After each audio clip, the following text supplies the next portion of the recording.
Hello mga moms! Another mini vlog! Char! Sinang na-miss nyo? Char, na-miss ko gid mag-vlog.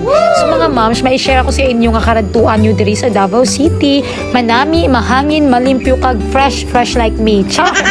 So tanawang ako ng mini vlog mga moms. Okay, arat na! Char! So palakat na kami dito mga moms. Kag upod ka mo. So ang katuan natin kay Azuela Cove. Pero bago na, lantawan nyo anay ang view palakat dito. First time ko diri mga moms to tell you a honest kid ko. Char!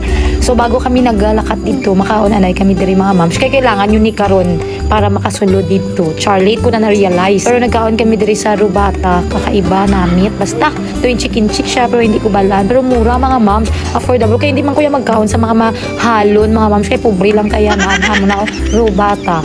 So nagabot na amon order, amon yung order namon, nagpiti ko namin sa pork na siya, tapos salmon ang order ni Habi amon na no, di ba tsura pa lang takam na kag salmon, since tatlo lang kami kagamay ka ni Kuya Liam, amon na lang order sa mga favorite mga moms. Char. So amon ni nag-chopstick pa kami ni Kuya Liam, tapos wow, binudlayan kami mga moms. Kaya nga alit natag ang kutsara ba nalipay gid ako diri nga area, char diri nga part.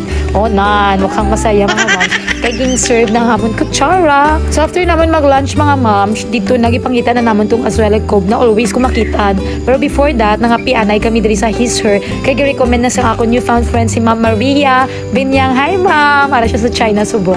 Char, ikadtuan gid naman ni mamo. Kaya syempre, maging coffee enthusiast na daw kami. Char. Kaya coffee shop gani si Teacher Ray. So kailangan niya lantaw man doon sa iban. Kung manamit, kailangan makapi.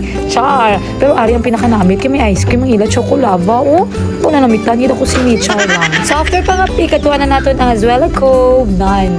So, mga moms, hindi ka gali makasulod rin nga area sa Ayala Land kung wala ka ipakita nga resibo. Dapat makaon ka dito sa ginkanan namon kaina, then dalon mo ang resibo diri para pasudlon ka nila for free. Ay, my goodness, char!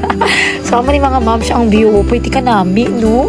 Imagine mo, may amon ni gali diri sa Davao area. Ang kanami diri mga moms, kay may atubang ka nga dagat, sa gilid may nami nga building nga curve char. So damo naga-picnic diri nga area mga moms. Wala ko lang ng video pero ara sila dito sa punta, mga family. So may pungrungkuan pagit sila nga gi-provide diri. Siguro kung hindi siya sang mainit, namin ning mga dahon-dahon nilang nan. Diba, ngiting masaya yarn, char. So ayun mga moms, kung makapadavaw ka mo, try nyo mag-visit diri sa Azuela Cove. Kaya pwede siya kanami, presko, kaya namin gid magban-ban ka mo sa family mo. Pwede ka mag-bring sang food nyo diri, kag maghumlad-humlad sa mga habol-habol, char. Pero pwede, legit, true na siya mga moms. Ha? Try nyo bisitahon kay manami nga lugar.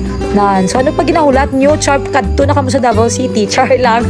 Kung may time lang diba? Wala o nag-picnic sila mga moms. Diba, private place siya, pero gi-allow nila ang mga tao nga nag-dine dito sa mga karanan diri sa sulod sang Ayala Land area. Ano pa, diba? Pwede ka namin ang view? Nan. Wow. So, dito lang aking mini vlog mga moms. Bye!